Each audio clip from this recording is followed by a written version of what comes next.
രണ്ടുപേരെന്ന് പറയാം. ഇതൊക്കെ വളരെ രസകരമായിട്ട് മാറുന്നുണ്ടെങ്കിൽ നല്ല സൗഹൃദത്തിൽ ഉണ്ടായിട്ടൊന്നും തോന്നില്ല. അങ്ങനെ വിളിക്കുന്ന സമയത്ത് ദേഷ്യം തോന്നുന്നത് ഒരു മാനസിക നില രണ്ടുപേർക്കും മാറി നിൽക്കുമ്പോഴാണ്. അനീഷ്, എന്താണ് അനീഷ്? അനീഷ് അതൊക്കെ എന്താണ് ഇപ്പൊ ഇവിടെ ഉണ്ടായിട്ടുള്ള ഇഷ്യൂ എന്ന് പറയുന്നത്, ആര്യൻ എപ്പോഴും മറ്റുള്ളവരെ നെഗറ്റീവായിട്ട് ഇൻഫ്ലുവൻസ് ചെയ്ത് നെഗറ്റീവായിട്ട് അവരിലേക്ക് കാര്യങ്ങൾ കൊടുക്കുന്ന ഒരു വ്യക്തിയാണ്.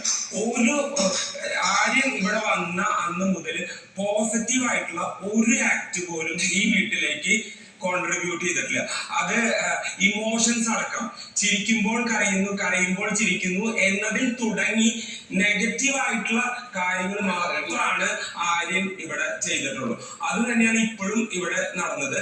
ആ ഒരു നെഗറ്റീവായിട്ടുള്ള കാര്യത്തിൽ പോയി ഷാനവാസ് കുരുങ്ങിയതാണ് ഇപ്പൊ ഇവിടെ നടന്നത്. ഒരു കാര്യം മനസ്സിലാക്കുക, നിങ്ങൾക്ക് ഒരു ടാസ്ക് വരുമ്പോ അതിന് ഏറ്റവും മനോഹരമായിട്ട്